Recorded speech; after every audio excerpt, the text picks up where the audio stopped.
Hello, this is Nancy Southerland, your instructor. I'll bring you the lecture for Chapter 16, Supply Chain and Channel Management. Thank you. Students, these questions are the learning objectives guiding the Chapter 16, and I will explore them in more detail in the following lecture. Students, why would a supply chain be more efficient with a distribution center rather than simply delivering directly to stores? The answer is simply the distribution center serves as a place to accumulate merchandise from many vendors and then allocate it to stores in the quantities that they need. Imagine the congestion if every vendor had to deliver to every store. How does supply chain management reduce inventory levels? An efficient supply chain can lower overall inventory in the system because merchandise is delivered when it is needed, just in time. What effect does supply chain management have on sales? By having an efficient supply chain, the retailers stay in stock and sales increase. I want you to watch this classic FedEx ad with John Mosita, the fast-talking guy, because it reinforces the importance of distribution. Students, what I want you to get from this slide is that marketing channel management affects other aspects of marketing. Customers expect to have their goods delivered and services performed on time. That's effective business. So I want you to examine what happens when the supply chain breaks down. Imagine you order a textbook from Amazon. You've been promised for it to be delivered by Saturday before your class starts on Monday. What happens in terms of your satisfaction with Amazon if there's some link in the supply chain that breaks down and you don't receive the book until Tuesday? I can tell you that you're upset. That's what happens. And you lose faith in Amazon. I had a similar circumstance occur with me in that I ordered a textbook in my master's program for financial institutions. It's a particular edition. In good faith by Amazon. I get a textbook. And it turns out that it's not the edition that I ordered. And I'm 2 weeks into the course before I realized the change in the edition as far as the way they have laid out the particular chapters. I had to reorder a textbook, immediately pay extra shipping, and feel a lot of anxiety. So we see at the moment that marketing channel management affects other aspects of marketing. Primarily, my expectations were not met.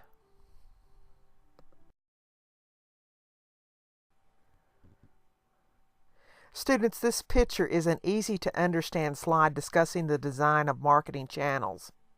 Please note that there are no intermediaries between the buyer and seller in a direct marketing channel. In indirect marketing channels, however, one or more intermediaries work with manufacturers to provide goods and services to customers. And please note that we're speaking distinctly in reference to the retailer and wholesaler as indicated in the pictures.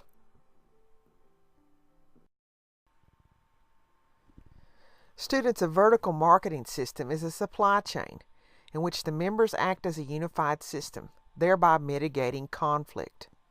There are 3 types as shown: an administered vertical marketing system, a contractual vertical marketing system, and a corporate vertical marketing system. As a matter of fact, students, franchising is the most common type of a contractual vertical marketing system. Furthermore, cooperation is fostered through a more formal supply chain relationship. In essence, cooperation is naturally greater in a corporate system than in an independent system by virtue of its ownership and resulting control. You see, students, in the corporate system, the parent company owns multiple segments of the channel, such as manufacturing plants, warehouse facilities, and retail outlets, thereby mitigating conflict. Students, I want you to read in the textbook about the different categories of power. They are reward power, coercive power, referent power, expertise power, information power, and legitimate power. We have to be most concerned about the abuse of power, but power used positively is tremendous. Power in a marketing channel exists when one firm has the means or ability to dictate the actions of another member at a different level of distribution. And the correct use of power has in its favor the reduction of conflict.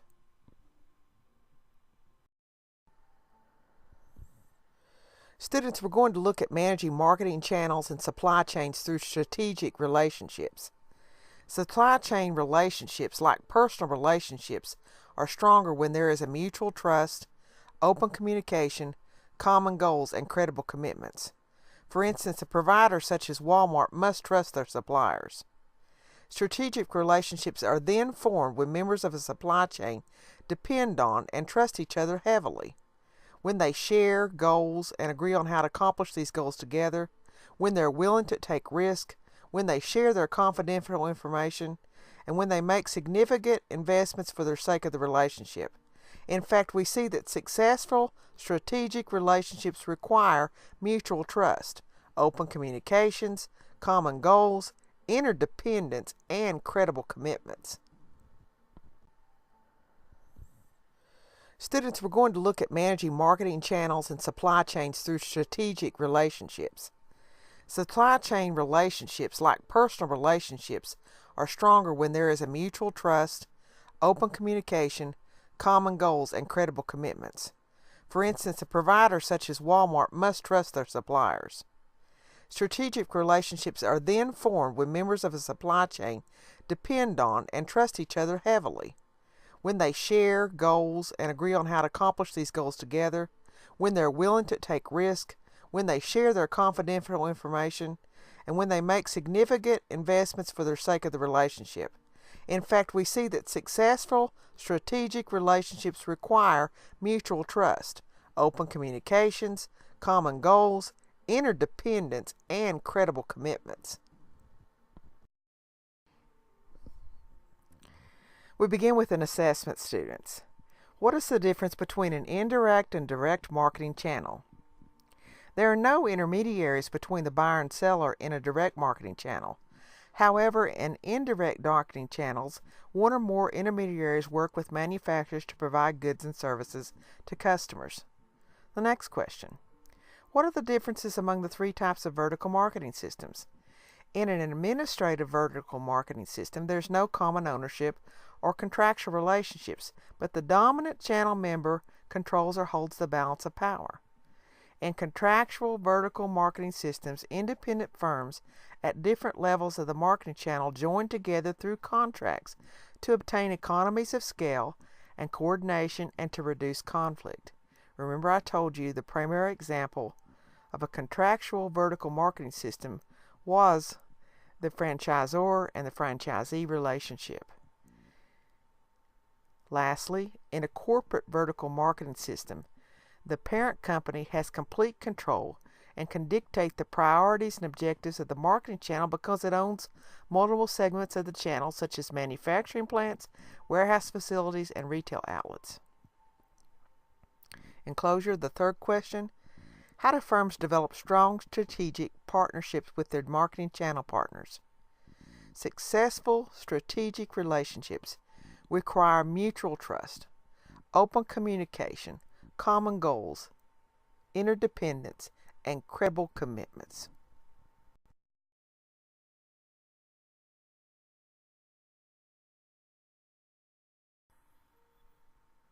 I love this slide. Making information flow through marketing channels.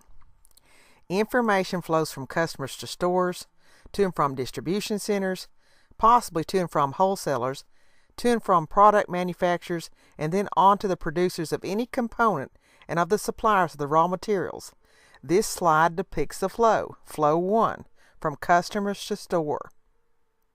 Flow 2, from store to buyer. Flow 3, from buyer to manufacturer. Flow 4, from store to manufacturer. Flow 5, store to distribution center. And flow 6, from manufacturer to distribution center and buyer. I really appreciate you students studying this particular slide very, very closely, because in that you'll see the supply chain. Students, thanks to technology, we can now discuss the data warehouse. And we can discuss the electronic data interchange. Every time something is purchased, everything's recorded. The growth of electronic data interchange systems has allowed for advanced tracking of information. Each system can seamlessly integrate with others, which creates value for both customers and the firm. Exactly, students, how does electronic data interchange increase value for end customers? The answer is this. Since electronic data interchange facilitates information, it makes it easier for the retailers to plan their deliveries with advanced shipping notice and plan their inventory utilizing CPFR, i.e. collaborative planning, forecasting, and replenishment. The benefits of this, the customer reaps. Lastly, other information is handled through electronic data interchange as well. The bottom line is the retailer has the merchandise the customer wants when he or she wants it and in the quantities that are demanded. The customer and both the retailer win with electronic data interchange. Out of the outpour of technology, we have enjoyed and saw the benefits to the supply chain of electronic data interchange. Now, what I want to talk about in this slide is a further development resulting from the electronic data interchange, and that being vendor-managed inventory. Vendor-managed inventory is an approach for improving supply chain efficiency in which the manufacturer is completely responsible for maintaining the retailer's inventory levels in each of its stores. Now, what I want to stress to you is all this is done because of the exponential growth of technology. And both the retailer and the manufacturer have improved profits and sales because of this particular ability. What are the marketing channel links associated with each information flow, students? The supply chain links associated with each information flow step are Flow 1, Customer to Store, Flow 2, Store to Buyer, Flow 3, Buyer to Manufacturer, Flow 4, Store to Manufacturer, Flow 5, Store to Distribution Center, and Flow 6, Manufacturer to Distribution Center and Buyer. Secondly, how do marketing channel members use data warehouses to make decisions? First off, I want you to understand that a data warehouse is a large computer file that stores millions upon millions and even billions of pieces of data. So all of this data is used to make decisions. Imagine a 3D presentation. As shown on the horizontal axis, data can be accessed according to the level of merchandise aggregation. Example, SKU item, vendor, category, possibly dresses, are all merchandise. Imagine along the vertical axis now. Data can be accessed by the level of company, stores, divisions, or the total company. Finally, along the third dimension, data can be accessed by the point in time, day, season, or year. See technology unfold again before our very eyes. Question 3. What is EDI, Electronic Data Interchange, and how is it used? EDI is the computer-to-computer exchange of business documents from a retailer to a vendor and back. Again, only through this age of technology that we live in. Question 4. Why do some marketing channels use VMI, Vendor Managed Inventories? Retailers use VMI to reduce their costs, improve their revenues, as well as provide a better match between retail demand and supply. But retailers cannot use VMI or Vendor Managed Inventories blindly. VMI is a more advanced level of collaboration than simply using electronic data interchange and sharing information. The manufacturer coordinates the supply chain for its specific products. It does not know what the other actions the retailer is taking that might affect the sales of its products in the future. So again, I tell you that retailers cannot use VMI blindly.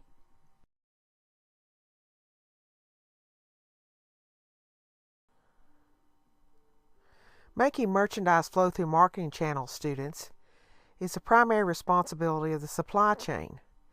Please remember that supply chains enable the flow of not just information, but also goods.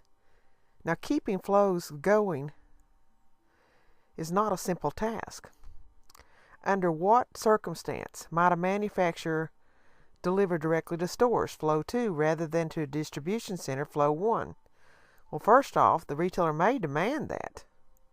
And secondly, because sometimes merchandise is so bulky, such as furniture, or that it needs to be delivered daily, such as tortillas or another food item. Students, this title of the slide is the distribution center. These are the functions: management of inbound transportation, receiving and checking using UPC codes and RFID radio frequency identification, storing and cross-docking, getting merchandise floor ready, preparing to ship and shipping to store. All of these are the functions of the distribution center. Now I want you to get a pencil and paper out. We're going to have some fun and put on your creative thinking cap. I want you to draw out the distribution center for a pair of Nike shoes. They're at a Foot Locker distribution center. And for each stage, I want you to tell me and write down for yourself 3 things that will happen to the item and 1 thing that could go wrong. Laugh out loud. Things do go wrong in the supply chain. The last thing I want you to also remember to watch is the YouTube video that I put inside of D2L, which is an ABC News segment on a Walgreens warehouse distribution center where 40% of their employees are disabled. This video is a nice way to link corporate social responsibility and supply chain. Inventory management systems track goods throughout stores, warehouses, and distribution centers. As the name implies, a just-in-time inventory management ensures goods get delivered only when they are needed. Just-in-time allows businesses to house less inventory, thereby reducing inventory holding costs and inventory costs. That's a good thing. I provided a web link for Zappos, which is mentioned in the textbook. I want you to know, students, that Zappos is one of the best providers year after year.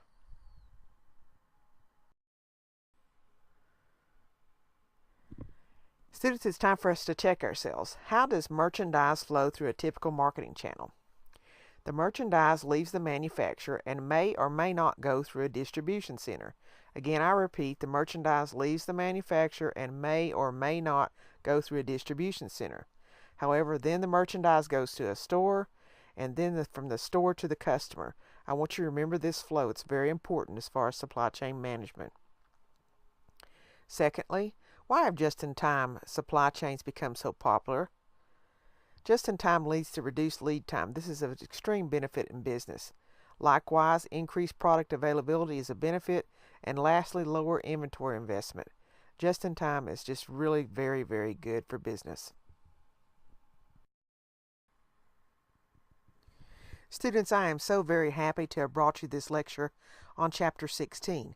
I look forward to speaking to you shortly while discussing Chapter 17. Please take time to review the following accompanying vocabulary. I know definitively that your marketing vocabulary is growing. Have a great day. Thank you. Warmest regards, Nancy Southerland.